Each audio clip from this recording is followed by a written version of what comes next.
I want to teach you to be the best that you can do so that you can become this incredible salesperson. My why is written in the book. It's on August 27th, by the way, my birthday. But that my why is written on that particular day. And it's the very last thing that's said, which says, my why is I'm inspired to help people do what inspires them so that they may be fulfilled. That is my why. That is what I get to do. Just in case you wondered, I'm fact checking him, and he's correct. Oh, he knows what he wrote in his book? He does. He was right. Oh, we could have a little game show between you two. I could do questions on your own. Right. We could do that. Yeah, it's awesome. Welcome to the Small Business Safari, where I help guide you to avoid those traps, pitfalls, and dangers that lurk when navigating the wild world of small business ownership. I'll share those gold nuggets of information and invite guests to help accelerate your ascent up that mountaintop of success. It's a jungle out there, and I want to help you traverse to the levels of owning your own business that can get you bogged down and distract you from achieving your own personal and professional goals. So strap in, adventure team, and let's take a ride through the safari and get you to the mountaintop.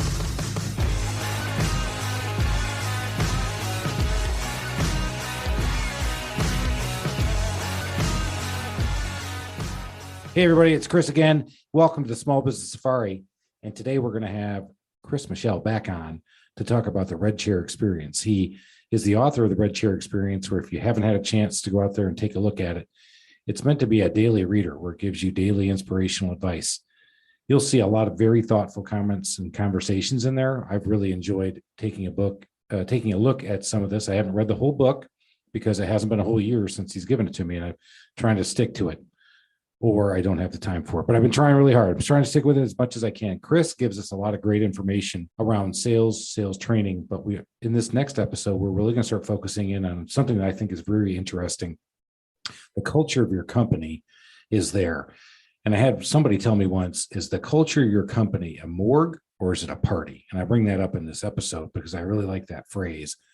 But Coach Chris talks about the Simon Sinek why. And the reason I am a big proponent of the why is not because taken at face value, everybody should have a why when they start their business. I really think that's an ever evolving why. Why did you stay in business? Why are you in business? Why are you doing what you're doing today? Your why always evolves. I wouldn't have known at 21 years old that my why was about making sure my kids were taken care of, that I had a good, successful marriage, and that I had a lot of fun going on. Now that I have kids who are older than 21, I look back on it and go, my why was making sure I got them through and make them become good, productive adults. So my why has changed. So I think your why changes for everything. So take a listen to this part 2 of Chris, where we're going to go pick it back up from the last time in the mid-story he was at when I cut him off because I had to make sure I had enough for the second episode. So stay tuned because this one is going to be a rocker. One of the things that I've learned is when you talk with somebody and you hear the tone in which they talk to people, I had an opportunity years ago to work with somebody, and the way he talked to the person at the front desk, I don't know if she was the secretary, I don't know if she was the office manager, I don't know what she was, but it was a female, and the owner of the company, the way he talked to her, I said, I'll never do business with him. Wow. And I walked. So the way he treated the people in his company was a big telltale. You're like, absolutely. Nope. Being a dictator, being a jerk, just no respect for individual. Correct. So that's a big one. Yep. You know, it's interesting. I learned this, buddy of mine, Lance. Thank you, Lance. I learned this years ago. Lance said this to me when I was really getting out of college and going into the working environment. He had said, one thing I've learned about interviewing, and this is true across the board. So it's not just the interview process. It's when you meet people and you're kind of interviewing anytime you meet somebody, right? You're networking, you're interviewing. But he said, whenever I interview, you can always tell the way that they will treat you when you work for them by the way that they treat you in the interview. And I thought, wow, that's some gold right there. If you think about that, because the way that their attitude towards you, do they look at you? Do they respect you? Do they look at your eyes? Do they firm hand grip? You know, I mean, all of these things come into play. It's like, all of that was real telltale signs. And so that kind of stuff has gone with me throughout as I go through. And even now when I meet people, it's like, I don't know. I went to work for a guy one time, and I'm a movie fan. The movie, It's a Wonderful Life. Here's a great one for you. So remember, George Bailey is in Desperate. He's feeling the weight of everything. He hasn't lost the $8,000 yet, but he's feeling the weight of everything. He's tired. He wants to get out of the family business. He wants to do all this stuff. What does he do? He goes to Potter. And Potter says, yeah, I want to come. I want you to work for me. You're a smart guy. You got the world, I'll give you, was it 400 a week or something like that, 450 a week. And back then in the early, late 20s, that was a big deal. Right. Big money. Huge money. Right. And he said, I'll give you 45 a week or whatever it was, 450, 45. But it was like a big deal. Watch that scene again and watch what happens when he gets up. They're having this conversation. He's like, yeah, I'm going to work with you. He's got the cigar in his hand. He sits up, or he stands up, because if you notice, the chair was so much smaller than the desk. Right. Number one. But number two, when he stands up, he shakes Potter's hand. And that was his aha moment. When he looked at his hands and he rubbed his fingers. I remember that. And he just shook hands with the devil. Yeah. He did the deal with the devil, bro. He did. And I remember. He realized. I've seen a lot. But I had an experience like that too. And I literally, when I shook the hand of this guy, I went, oh crap, what just happened? Wow. Yeah.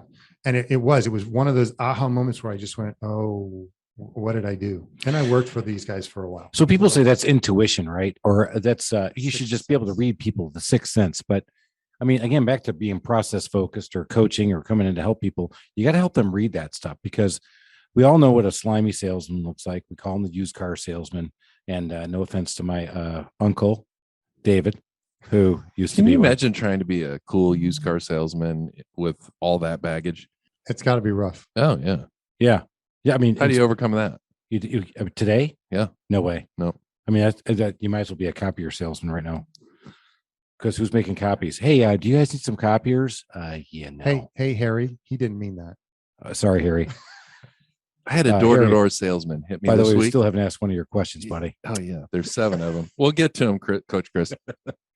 Probably not. I had a door-to-door salesman come, and I'm like, oh, my God. It's a no solicitation neighborhood, blah, blah, blah. My wife will just slam the door in their face. So I usually I'm in sales my whole life. I want to have some fun. I want to have some fun. I want to see if they've got. You want to play with your food? Yeah, a little bit. But sometimes it's like, hey, I'll take you under my wing. This kid was great. I mean, ultimately the answer was no. But here's the generation we're in. He got in his, I don't know. It's not a Segway. It was just the little thing that he stood on with 2 wheels. And he was, no. That little hoverboard, not hoverboard. The 2 wheels on the side. You're standing on it. I watched. Oh, yeah. They call them hoverboards. Is that what it is? Yeah, right. With the wheels. It's not really hovering. 2 wheels. No. Thank you, Alan, for clarifying. Well, and I live in Back to the Future. So here's this dude. You know that. Things that we learned on the show today. Do we have a recap? Do we have, like, at the end, we have this things I learned at the show today? No, we really don't. No, Chris does go over the gold nuggets. I don't know if that'll quite make it, but the dude is going up and down the hills in my neighborhood, very hilly neighborhood here in Atlanta, Write that down. On his hoverboard, and he's making notes on his little iPad with the stylus while he's on the hoverboard. Wow. Just going door to door sales. Oh, come Nice. on. I'm like, wow. Nice. Actually, I want to hire that kid. Yeah, I know. He was really good. Yeah. He was really good. All right. So got my name, used my name, everything. It was amazing. all right. So he did the I still said Carnegie thing. He still said no. But we know the sleazy salesman. We know the dictator. It's that middle ground, that gray world. How do you find people who, you know what? He obviously he's not rubbing you the right way, but what are those signs? There's it's those subtle signs in the middle that I really want people to hear, because that's where people miss, especially when you're an entrepreneur and you're out there trying to sell anything to anybody at any time, Right. and trying to work with anybody who will watch you. Right. Or anybody who will come to your story and pay you money. You'll do it. But what are some of those subtle signs? I want to see what you think, and I've got a few myself. I'm sorry. I just am taken aback by Alan picking up the sheet, and he's looking at the questions. I guess he wants to know what to avoid. It's Anyway, it's called taboo. sorry. Yeah, taboo. These are Chris, the questions you can't what ask. is the red chair experience? Go ahead, Chris. And we've lost the audience. Oh, we're done. Yep. Look, we have sound effects now. We're definitely upgrading, brother. Just curious if halfway through or wherever Oh, we are, goodness. if we've gotten to one of these. We've gotten to none of them. Yeah, exactly. I know. I've been watching So how do we pick up on those little the middle. Yeah. So this is it's an interesting thing. And I think that some people are really good at this and others are not. but we can get better with practice. So are you watching their eyes? And this was a fascinating thing for me. Watch their eyes. Are their eyes darting back and forth? Are they focused on you? Are they actually listening to what you have to say? Are they making little nods of their head? Are they leaning in because what you're saying is interesting? One of the other things I'd heard this, I've seen it, but I've never really focused on it. When you're sitting at a table or you're standing with someone, where are their feet pointed? Are they pointed at you or are they pointed away from you? Right. And that, believe it or not, that's a telltale sign if somebody's paying attention. Now, everybody knows the arms being crossed. Everybody's starting to look at their feet. And Alan has his shoes off. I wondered what was smelling. There we go. Oh my God. It This wasn't is the a beer. small studio. That means I'm very comfortable with you, Chris. Okay, good. Thank you. And I'm not crossing my arms because I'm upset. I cross my arms because my back hurts sometimes. But I've heard that. Don't cross your arms because that means you're not receptive. I thought you were trying to make your pecs look bigger. There's that. I am. Well, I am with two guys who are what? I mean, the two of you, what are what, 6'7", 620? I mean, oh my God. I feel like a shorty. Yeah. 620. That's pretty 620. tall. That's pretty good. Well, it's the construction math I have. I'm 5'17", but that's a different story. and we're diverting when he's talking about, when people are really listening to you and Right. paying attention. I was writing notes until he said that. So no. far he said everything. I was like, oh, this is awesome. But again, crossing your arms, right? And are you turning, is your body language, the way that you turn your body, are you turned away from me or are you listening? Are you open to me and facing me, right? All of those things are little signs that you can tell whether or not somebody's listening, you have their attention. The glazed eye look that Alan's giving me right now is a classic. It really is something that people don't pick up on. And I'm picking on Alan. He's not, but that really, there's that glossy eyed look that people get. And it's like, they're not even paying attention, right? They're looking at the plaid, behind you because that's far more interesting than you are. And so it's little nuances like that when people can pick up on them, it means the world. And I've done this before where I see the glossy eyed look and I'll say, Alan, should we take a break here? Because it looks like I'm maybe have talked a little bit too much about this or that. Is there a question that you have? Should we regroup? Should we come back on that? He is so smooth. I was going to say, and I have a bunch of points too. And I'll be damned if he didn't nail everyone and then added 3 on top of There's it. But actually 2 of the 7 questions I think are worth asking. really? Yeah. I don't know, man. I want to just avoid those things so bad so I can stick it to Harry. I mean, that's my goal. Harry, I don't 2 even for know 7. Harry. That would get I'm you. gonna Doesn't stick- even know Harry. And I by the don't. way, those are not Harry's questions. Damn This it. is just Harry's idea. I mean, 2 for Well, you 7 know what? would get you on a Major League Baseball team, wouldn't it? Hey, by the way, Ooh. Harry has his own podcast called Sales Made Easy. You're welcome, Harry. And does a phenomenal job. He wrote a book called Selling with Dignity. Again, phenomenal job. So he knows a little bit about sales. He knows about these things. So I'm going to defer to him. All right, Harry. But still super competitive. Don't Mad put props. questions in my Mad props. Yeah. He did not put No. questions in All right. there. All right, Harry. Good advice. Maybe it was poor execution. I don't know. There we go. I I'll know take this the is blame for awesome. that. I will take the blame. No, he hit on. So you just hit a ton of gold nuggets there. It's that middle ground that people are missing out on so much, and that's the body language. Because we've all met introverts, of which Alan is a proclaimed introvert. But when you meet with him, he shows he works around it, right? He might not want to be as close as you are in your personal space. He may deflect if you get a little too close to him. He may deflect if you come up and try to give him a big hug. This is all hypothetical, by the way. No, it's not. It would be a big It was hug. me. It's not because it's me. I mean, I'm a gregarious guy. I'm like getting in there, but when you talk to him, he's engaged. Yeah. He's listening and he's intently, and he's doing active listening. Right. Can you say that again? All right. I hate it when I have to tell him he's doing good. No, Wow. he's amazing. But so it's not, you don't immediately dismiss somebody who doesn't appreciate your big handshake that you're putting out there, but you've got to read the person. And then after a while, you got to figure out, and those are the people you're like, okay, wait a minute. You've got those traits that it's all about you. You're self-centered, you're gone. And that's the other one I would say is those are the people you can't break through them. You can't, in fact, you know what, It's there's hard. just so many people out there. Don't try to break through and network with them. Don't try to break through and work with them. It's just going to be too hard for you. And eventually it's going to cost you money. Right. Well, and you'll spin your wheels for way too long and you won't be able to figure out why. Like I said, I had a company that wanted to work with me. They were bent on working with me. And I was like, it's not a good fit, and I wouldn't work well with you. And they just kept doing it. And with that, I want to change gears for just a minute. We're going to change to something else. Well, I mentioned I had to have a question, but Alan, obviously you've had a moment. So I'm going to let you ask the question, Alan. So what's that question you want to ask? Because I'm out. In the history of podcasts, I'm probably the first guy who just got a random Charlie horse, and I about kicked you in the face. Oh, you ruined the moment. I did. I'm sorry. And that's Coach Chris. I'm looking. Yeah. I'm looking at this list of questions, and Harry, sorry, but I don't like any of them. But there is one that made me Harry think. had nothing to do with the questions. I'm so sorry.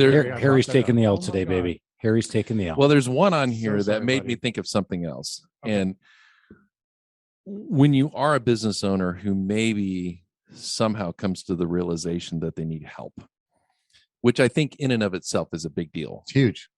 It takes actually a mature person to realize Absolutely. I need some help. Why should they pick you? What is it that you bring to the table that's a little different than, Coach du jour out there? And before you answer, I just want to tell everybody in podcast land, Alan and I are both sitting here with our arms crossed and our feet pointed the other way. My feet are over my head the other direction. So we can't, we're waiting to hear this answer, and we're not ready to hear the ansser correctly. So My eyes are so glazed over right now. You got a tough group. All right, go. So the thing is that I'm not going to work with either one of you. It's not you, it's me. Shay. I don't blame you. It's not you, it's me. Nice. Well done. George Costanza. That's right. Not you, it's me. It's not you, it's me. I think the biggest thing that I bring to the table is much like what we were talking about earlier. I work on not just the process, I work on the culture. I get into the personalities, I get into the people. I became a coach because I didn't like trainers. And nothing against trainers. I didn't want to be a trainer. I didn't want to be the person that blew in, blew up, blew out. Now, I don't know if you've ever heard that before, but basically they come in, they make a big deal, they blow everybody's socks off, and then they run out the door, right? Yep. And you're kind of left with this, oh crap moment where you go, now what do I do? I don't want to be that person. I want to hold your hand to see you through the process. I want to help you to be better than me. I had a phenomenal career. Well, that's not attainable. Come on. It is. I was going to say, I thought you were going to say it's not that hard. It's not that hard either. But no, I had a great career in sales, and I continue to do that. I mean, that's just part of what I do. But I mean, I did multi-million-dollar a year sales in HVAC. So I kind of know what I'm doing. I want to see people do $3 and $4 million a year successfully, and not in the, I'm going to rob somebody, or I'm going to take advantage of somebody, or I'm going to do it as a sleazy, slimy way, right? I'm not interested in that. I want to teach you to be the best that you can do so that you can become this incredible salesperson. My why is written in the book. It's on August 27th, by the way, my birthday. But that my why is written on that particular day. And it's the very last thing that's said, which says, my why is I'm inspired to help people do what inspires them so that they may be fulfilled. That is my why. That is what I get to do. Just in case you wondered, I'm fact checking him, and he's correct. Oh, he knows what he wrote in his book? He does. He was right. Oh, we could have a little game show between you two. I could do questions on your own. Right. We could do that. Yeah. Yeah. It's awesome that he So knows that. Simon Sinek back again. Absolutely. Yeah. Simon Sinek. And I love Simon's message. I'm not as global as he is. His is inspired to help people do what inspires them so that they may change the world. I'm a little bit more regional. I'm a little bit more close to home. I want you to be fulfilled. I want you to be inspired to do the things you do so that you can be fulfilled. And so right now, go ahead, Alan. I'm sorry. I know. I interrupted King Chris, but Right. okay, but I'm listening. And I'll yield the floor. I am listening. My feet are pointed at Coach Chris. So I need my waiters. I hear you. Yeah. Okay. So what I'm hearing is that the sales process, in my opinion, is the same no matter where. I mean, there's some minor differences and nuances, but the sales process is the same. You're going to actually learn what the culture is and adapt your coaching based on the culture that you see. So it's not one size fits all. Correct. And I'm going to end with that so you can roll. Okay. So yes, process is process is process. And I don't mean that you're going to have the same process from your company to Chris's company to XYZ company. They're going to be similar. There are steps that are similar, but your culture dictates that you ask these questions. Chris's culture dictates that they ask these questions and they do this kind of follow-up, right? And so though a lot of the steps are the same, there's minor tweaks that we make along the way. And part of that is figuring out what your business is and what your business does and understanding your culture. And when you do that, you can then modify your process to fit what you're trying to do, not what Chris is trying to do. Now, amen, brother. I love that one. So yeah, I went to the temple to Chris too. Going to church. All right. So, so you guys both brought up Simon Sinek, and I can tell we're having a Simon Sinek jerk off fest. But I love what he did. That's too. why we're explicit. That's right. But I listened to it. I wanted to meet Simon, but thanks. Go ahead. Yeah. Well, kind of have a different image of my. You know what? Sinek. I think based on that, Simon probably just want to come here and talk to me about what why is. Well, my why when I first got started, brother, was to make some freaking money, bro. My why wasn't I want to train the world to help everybody with home services to make sure that everybody had a great customer experience across the entire world. Because you can't make no money doing that in the beginning, brother. Right? You got to make money. Chris, calm down. All right. You're popping in the microphone. I love the why part. I do. However, I do think it changes over time. And I think a lot of us are jumping on that program early. It's not the letter Y.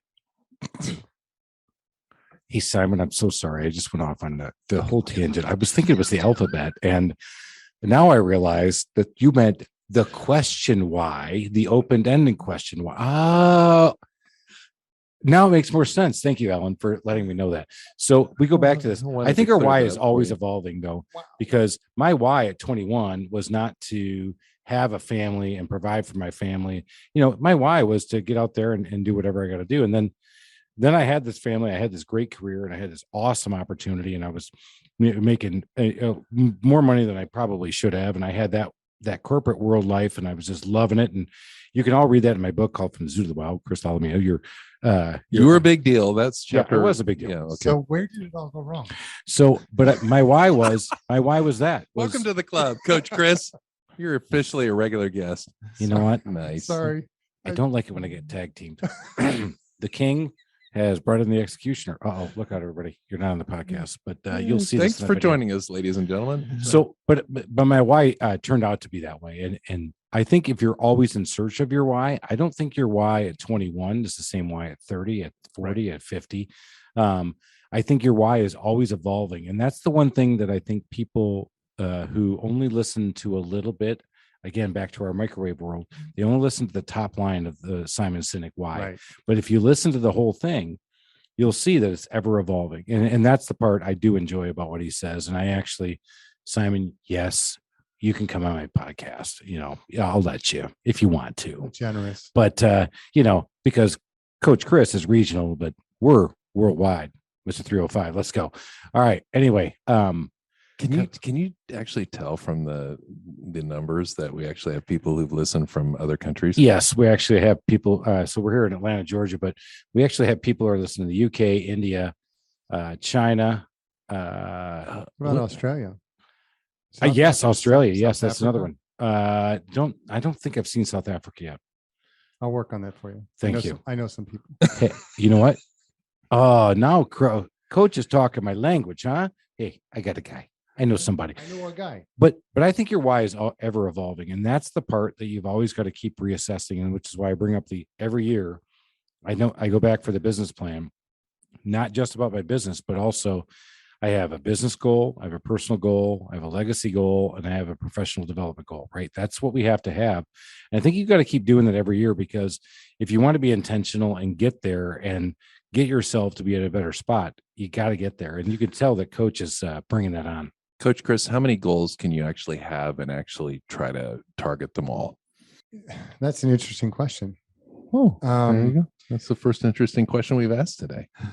4. No. Thank you. 4. So, Screw you, Alan. well, but here's the thing.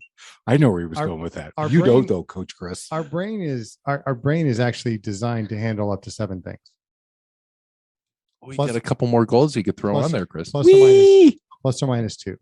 I know what I'm doing tonight. So, and I learned that from a couple of different books and a couple of different people. But the reality is, people can only handle so much, right? Agreed. And so, to your point, how many goals is enough goals? You may have 1 goal for the year, and that's enough. You may have 7 goals, and those 7 goals are little goals that are going to lead you down the path that you want to get to that bigger goal. And I agree with you, Chris. In my 20s, my why was completely different than it was in my 30s or even my 40s or 50s, because, and yes, I'm 55. And so Seasoned, not old, as we've learned. well seasoned, right. A lot of paprika.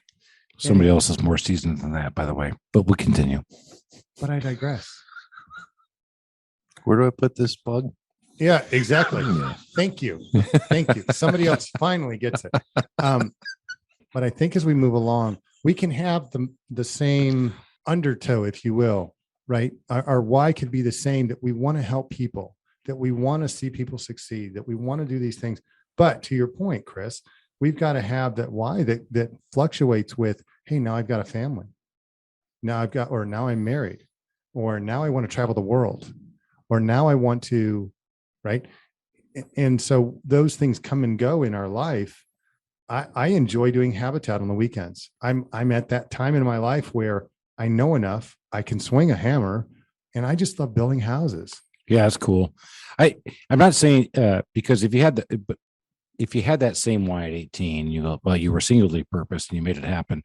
I just think for many of us, as we grow, we don't keep reevaluating our why, because I didn't have kids, and all 3 of us have had kids. And when you have a kid, and if you've had that pleasure and that ultimate experience, not one of us in this room would say anything better. The best day of my life was the time my first child was born, and our child was born. But it changes the way you think, and your why starts to change. And that's the part where, when I listen to it and I listen to people give me the sound bites from Simon Sinek, I'm like, you're just not listening to the whole thing and really internalizing it. You strike me as more of a counselor. Okay. He cannot rebrand to Counselor Chris. No. Well, and He's Coach Chris. I'm not Coach Chris counselor. I'll retract that. I'll restate it. Please. You're a counseling kind of coach. I mean, I am a consultative type of person. Yes, that is the way that I approach things, because I believe in dealing with the whole and not just this one segment. All right, so we're having a great time. I tried to whisper to Alan, and I have no idea how to mute my microphone. But in the military, when you're in a squad and you're going into the jungle and the guy gives you the hand signals, you've actually had training as to what that means, and so you know whether to get down or jump over to the side or lock and load or whatever. You just gave me like a look and a bunch of hand signals, and I'm like, what the heck is that? I just gave Ellen another hand signal, which is probably not part of my why. Oh, there's a new one. I know that hand signal. He's number 1. All right, let's continue on. So Coach Chris wrote a book. Is Coach Chris ever going to come back? I think he should, because the Red Chair experience is good, but whether or not he wants to. But let's listen to this book. So I'm going to plug it a little bit. I'm going to have the book. I have not done the Audible version yet. So you can't. Oh, yeah, I'm going to. Good. You should. Although I heard the hardest thing you can ever do is read your own book. I've been reading that thing. I've read that thing probably 6 times already. Yeah, I know the feeling. And yours is 3 times thicker than mine. And my 400 pages.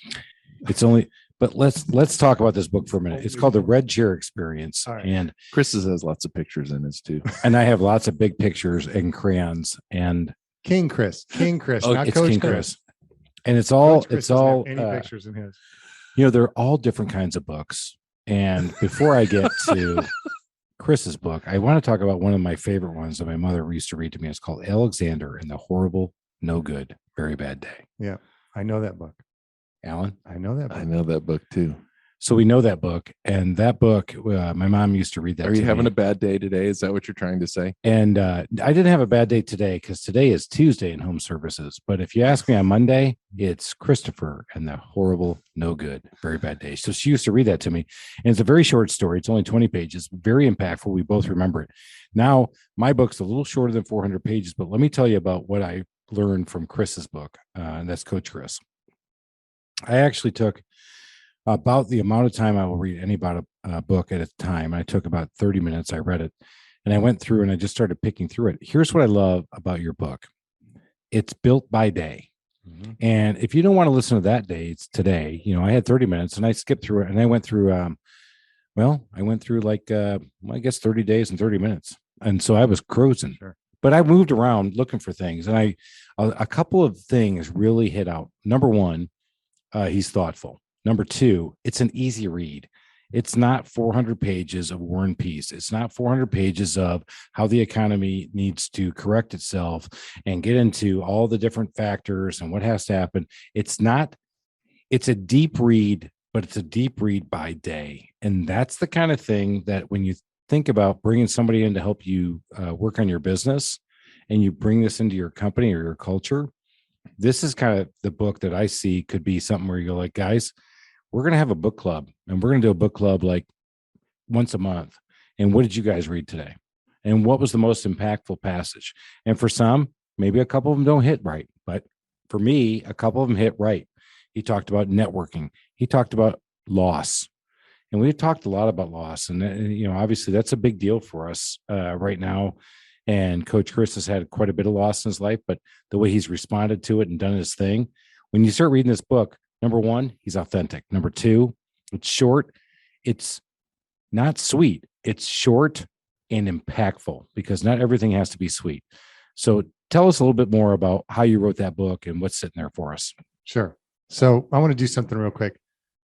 Give the book to Alan for a second, please. And Alan, would you do me a favor? Chris, I think you just asked one of Harry's questions. Alan, stop. Yeah. Okay. Damn it, Harry. Do me a favor. Squirrel. Yeah, right. Go to your birthday. Pick your birthday. We'll get to you in a second. So your question, Chris, sorry. Is my birthday in the book? Go. Go. What should people take away from your book, the way you wrote it? Because 400 pages, not a lot of people are going to sit down and read that. Not your target audience, at least. Yeah. And it's not designed to be read all in one sitting. That is not the idea. The idea is that you sit down and you read today or you read. It's like a devotional. That's exactly what it's kind of geared around that. It's a daily inspiration, as it says on the front. It's a daily inspiration for success in life and business. My birthday is a quote from somebody I admire. All right. So Alan, what's your birthday? March 23rd. Okay. And your birthday? I won't make March you 23rd. I know. The quote is? I won't make you read it. I won't make him read it. I can read it. You want to read it? Yeah, I'll read Go it. ahead. Read the quote. I have two kinds of problems, the urgent and the important. The urgent are not important, and the important are never urgent. Guess who said that? Wait, I was going to say, before you say that, that's a huge, Chris, you should know who said this because they actually made a diagram for this. I'm going to go with Stephen Covey. There are so many continents that are aware of the fact that you don't know this. Right. Oh my God. Thank God we're not bigger. And so now I'm getting called out. Hey, Smartless, check this shit out. Think I'm as dumb as you. Think presidents. Teddy Roosevelt. Eisenhower said that. Dwight D. Eisenhower, I believe, is the answer to that. It is correct. The urgent are not important, and the important are never urgent. Yeah, because the Eisenhower diagram is the urgent, important, not urgent, not important, not urgent, and urgent, not important. That's the diagram. All right. So I'm going to have to go read a biography on Eisenhower because my favorite Eisenhower thing is the Eisenhower interstate system. Yeah. If you go back and read how it was developed and what he did, it all came from his upbringing and his understanding of doing World War I, World War II, and coming back and realizing we needed to have an infrastructure. Amazing. You know what I liked about him, besides the fact that he planned and executed D-Day, is that little thing. Details. Was the fact that he's a member at Augusta National. And there's more to that than Coach Chris. Still? Yeah, well, do you know I actually played Augusta? Oh, God. God. And Wait I- a minute. You know Wait, what? wait, Somebody wait. just asked me. I did not know you did that. Yeah. And So can you get us on there? no, but so I was struck by lightning and played Augusta. He's fired. He was And struck by I'm lightning standing. and played. I'm standing on the 17th tee, and I'm thinking to myself, I might break 80 at Augusta. And I No way. I just yanked one into the Eisenhower tree.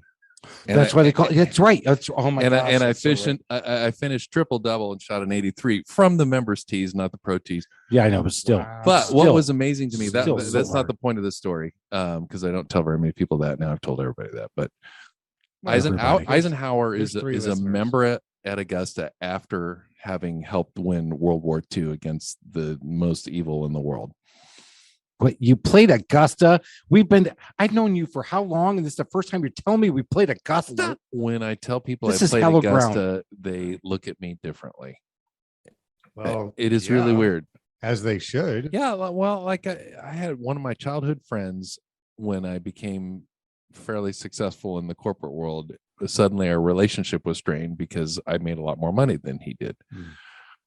It's kind of the same thing in golf. So I almost never bring it up, but I don't know how it came out. It might have been the scotch.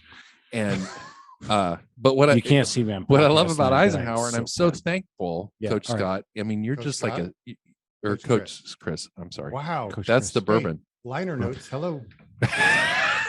All right, you hit the Eisenhower. You want tree. to hit restart it? No. No, Anyway, I don't because this is Can we delete too that? good. Can we delete that? Ed will never delete it. He Let's- loves leaving that shit in there. Oh my God. Oops. Ed doesn't do anything anymore, does he? Is He this just Ed- is You know, resting on his laurels. this- Ed, just Ed- out of curiosity, is this Ed Debetic?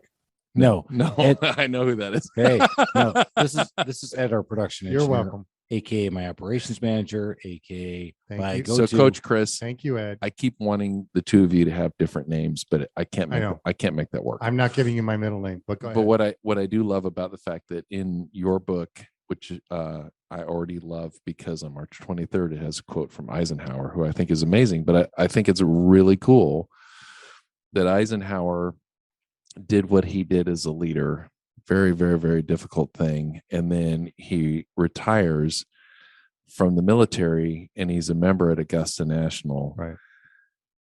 And it's the country wants him to be president. He doesn't want to be president. I mean, think about all the people Right. who've been running for president during our, adult lives who are just egomaniacs. And he did not want to be president. He was done. He just wanted to play freaking golf in the best place on the planet. And it was the members of Augusta National who talked him into actually doing that. Wow. Yeah. Hallelujah. What you just said was that's huge when it comes to politics. I don't know if we'll ever get back to that world again. Term limits. Well, we have term Term limits limits. on We have presidents. them, but No, yeah. but we need We more need them term- in Congress. because this is going to stop. We need. What the does this term- have to do with Coach Wow. Chris, not Scott? Oh wait, What does this have to do with the red chair? Let's. This red So, chair is so we have to freaking get back comfy to- looking. I It swear is. to God, It's All right. incredible. it is a happy so place. we're coming to our end of our time, We are. and I would love Coach Chris to pump up his book up more, but I will do that for him in a minute. But before we do that, I'm so thankful. we always ask 3 questions of our guests, and Okay. we have got to ask 2 minutes. the big 3 questions. And you have 2 And he minutes. has no idea. But It's good not news like a- is we switched from beer to whiskey. So let's go, No, everybody. no. We switched from beer to whiskey to now bourbon. And now we're on. Well, It's 3 actually- of us are on. 2 of us actually- are on bourbon. One of us is not. Actually, we went from scotch. We went from beer to scotch to whiskey. Beautiful. You're welcome. And it's called You're Grangestone welcome. Highlands Single Malt Whiskey. They'll be sponsoring us soon. And with that, my first feel it. question Go. is: what is the favorite feature of your house that is not the red chair experience? You got to pick something else. It's this Kamado. Yeah, It's the question wasn't for you, Alan. You've been here for 39 episodes. Okay. Yeah. It's time to shut up. I know this sounds. This is Sorry. going to sound really trivial. I do enjoy cooking. So probably the best feature outside of my ensuite. I really enjoy the ensuite because it's big enough. I'm 6'5". What is an okay? ensuite? An ensuite is you have a bedroom and a bathroom, and it's all connected. It's all in one space. So I like my ensuite and the space that it has. So it's like 27 by 13, right? So it's a good size room. The other feature that I really like, and this is going to sound so trivial, I really enjoy a gas stove. I do too. love my gas stove. Right. What is your gas stove? What do you mean? What is it? Which one is it? What's the name brand? It doesn't matter. It's a gas stove. Because why do you like gas stoves? Because it instantly heats, right? Because it does a much better job than electric.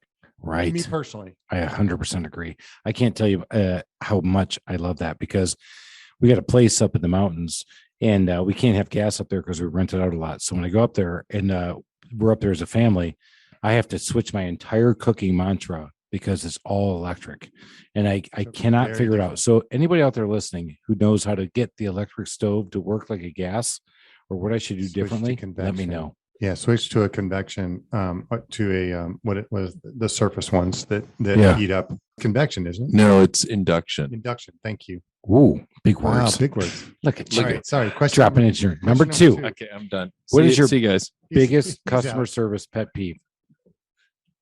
Biggest Biggest customer customer service pet service peeve. pet So if peeve. you're out there Man. and you're being served as a customer, what is one of the things where you go, wow, that's unacceptable? I didn't like that one. That one really ticked me off. It When tweaked me. When I go to a restaurant and you don't give two flips about me being there, we're done. We've heard that a ton, right? And we've Amen. walked out of places. I've walked out of places. So I'm not a big walker outer, but we talked about I'm this not in either. many episodes. Number one, if you want to get into restaurants, dude, God bless you, Yeah, because I wanted to absolutely. too. I love cooking. I love cooking with my grandmother. I was going to start my own restaurant, and then I learned how A hard it vegan is. restaurant. Yeah, it was vegan because we didn't have pig knuckles. So Was that fair? Alan is so. Let me just say that the evil eye that Alan just shot me when he said vegan was like, oh my god. You know what? Have I pushed veganism on you at all? I think you're trying to convert me. I am not. Yeah, at and all. gluten. And by I the love. way- I have a box of gluten that I add to things. By the way, I'm dead serious. Alan. By the way, I'm mostly plant based because every once in a while I do have some form of meat. I absolutely break. Is it the? Anyways, Does that make you like him This is the anymore? third- All this is right, the third question. Sorry. This is my favorite fake question. meat? Alan is so So- far off course. He is wow. Oh my god. Who invited it? You know, Right? he's answering your questions. I'm like, Right? Alan, you've been here for 39 episodes. What are you doing? All right, here we go. Third question, question. and our favorite one. Your biggest DIY nightmare story. Oh my god. I got to You hear told the me- whole thing. Yeah, you told me this. I You did. kinda I gave me a prefaced you. heads up. You gave me Yeah. a heads up on this one. So he has 7 questions that we want to ask, and then he No. got the 3 questions we're that we good. will ask. We're Well, good. welcome to Alan, being the king. Alan, focus. Yeah, Focus. I'm on you. Focus. My eyes aren't glazed right now. Focus. I feel so much a part of the team now. It's not even funny. Oh my God, I think we're gonna have to invite him in studio. All right, Right. but So- before we do that, I want to hear how What do you what do effed up you a want- house you so want- bad You want to invite him in studio. I'm in studio. again. I came last week And over and Yeah, and the Anyways, studio wasn't. This is actually here, number 2. Chris. Anyways, That- actually- whose fault was that? Here we go. Clearly Alan. mine. No. Shit. So when I lived in my house in St. Louis, I decided to build a bedroom and a bathroom in the basement. In-law suite. Yeah, if you will, an in-law suite, right? Because when the in-laws came or when anybody came, that was a place for them to stay, right? And I thought this is a cool idea. Guess where the electrical panel was? Probably right behind it. In the basement. It was in the basement, not in the garage. Okay. So I built a bathroom. And I covered the panel with an electric or with a mirror. We'll back So- that truck up. Hang Yeah, on a Go minute. ahead. All right. Go ahead. So Ask- for ask our the important listeners question. and for Wh- somebody who actually When works you on were houses. thinking about that, what made you think that was a good idea? I'm sorry, Chris, but you know, Well, let's back that truck up because let's unpack. I don't this. think a lot of people know what he just said. As my what he girlfriend just said says, was- let's unpack this. Let's unpack this one. Because if you've never done any work in a house before, when you go downstairs and go, you know what, I'm going to finish this room off. And you look at this thing and it's this big gray thing and it may say square D on it or whatever. And it might have a lot of electrical things in it. And There's a lot it's of sitting right there wires. and it There's a lot might of be wires. bringing A lot of all the hand power to the motions rest of the going house. on right No. now. I knew what it was. I knew exactly what it was. And you put that in your bathroom. Well, yeah. Nice. All right. Number Oh, no, one. no, no. It That's gets where we better. need to be. Oh, no. We're in the it gets- bathroom. It gets better. And then, all right. So just for everybody listening for a Hey, minute, just imagine, Chris. if you will, Chris, and knowing then, Rod Sterling. and knowing then, Go. the sink. So this is what's really hilarious. By the way, this to me was hilarious because I'm thinking, why do you stub out a sink underneath the panel. Why would you do that? Because literally there are stubs for cold and hot water and the drain right underneath the panel. My answer is because that's where the stubs were. Because it makes sense. Right. Right. It just makes Actually, my answer is to end of life. and scene. And scene. Thank you. And good night, everybody. Thank you for joining the Small Business Safari podcast. Good night, everybody. Wow. Oh my God. Yeah. All right. So I'm thinking from a logical standpoint, why would you put it there unless it's okay for me to do it? I didn't know code. Right. I didn't know all these other things, right? Code is just word for evil. Yeah. Anyway, Okay. So I'm thinking not a big deal, right? Because they put it there. So it must be okay. Well, I finished my basement out. Guess what? We sold the house and they came in and did the inspection. They go, we have a problem. And I said, what do you mean we? What's this we stuff? You got a problem. What are you talking about? Yeah, you can't have this. You got to relocate the panel. We had to relocate the panel $2,500 later up to the garage. So they literally took it from the one wall, and I'm doing hand gestures. So I went from the one wall To the his other right, wall, to his front, and then up. to his up. And it went, I mean, literally it went from one wall to the other wall and then up. Wow. And so they had to relocate all the wires. So I had a friend of mine, and I couldn't pay him any less, but I paid him to do the work, right? As an electrician. So as a DIY guy, he's going, dude, I just finished off my entire basement and I paid like $2,500 just to finish it. And I go to sell my house. I'm like, dude, this is gonna be like 10,000. You know what? Yeah. 25. You know, $250,000 because I did it myself. I'm going to make $250,000 on my house. And they go, yeah, first of all, you're not going to get 250. We're going to give you probably 10. All right, good. And, but I did it myself. And now I got to pay somebody else for 2,500. Yeah. Actually, you're- we made quite a bit of money on the house. You're killing my it was- story. Yeah. You know, I should have muted his mic. You should have, but you don't know how to mute the mics, clearly. Yeah. No, but There's a lot But of it's buttons, hard. and Chris twisted them all. And I Right. can't, Yeah. I have no idea. Yeah. No, No. but the point is, you came out of there going, man, I'm going to be flush. Oh my God. well, And you're like, oh my God, what do you mean? I didn't do anything wrong. I did well, everything that the builder did And- originally. And I did ask that question. I'm like, so wait a minute, help me understand why it's okay to stub it out underneath when it's not okay to put it, I know. right. And it was one of those things because I didn't know at the time. I just didn't know. And I wasn't in HVAC and I wasn't around the code and it wasn't around buildings. So I had no idea. I really had no idea. But that was a huge lesson for me. But I did all the electrical. I did all the plumbing. I did everything. I did insulation. I framed the walls, right? I did the outside walls and everything. Nice. I did all of that stuff and I had some help. I had a buddy, or two come in and help me out as I was doing this. But every night, that's what I would do. I'd come home from work and I'd work on my basement. You know, I used to do that too when I was a DIYer. So my help was Buddy Weiser. So I love this. All right, On that note, Coach Chris, tell us how we can find you. How can our listeners hear about you, contact you, find out more about you? Because clearly you're an authentic coach who can definitely help a lot of people. Well, thank you. I appreciate that. The biggest thing is my website, coachchrisconsulting.com. If you want to reach out to me personally, you can text Coach Chris, all one word, to 321-421-5213. You'll get my digital business card. I know that's a lot of numbers, That's a lot of numbers. 3, You'll 4, get- 5. but yeah, We'll put in the show notes. thank you, Alan. 321-421-5213. You'll get my digital business card, has all my social media, has YouTube, Instagram, all that stuff, and my website. And you'll see about my book, The Red Chair Experience. You can go to theredchairexperience.com to pick up my book, or you can go to Amazon. It's available on Amazon as we speak. So, Well, welcome to the club, Coach Chris, because you've written a book and it's freaking phenomenal. I've only been like a couple pages into it, but trust me, guys, I'm going to go through it day by day. As Alan said, it's a daily devotional. I've enjoyed having you here. Thank you so much for coming here. Guys, go out there and check out Coach Chris because it's going to help you get there to the mountaintop that you want to get to. So keep it going. Small Business Safari. Go out there, Adventure Team, and make it a great day and keep going up that mountain. Cheers. Thank you for listening to this episode of the Small Business Safari.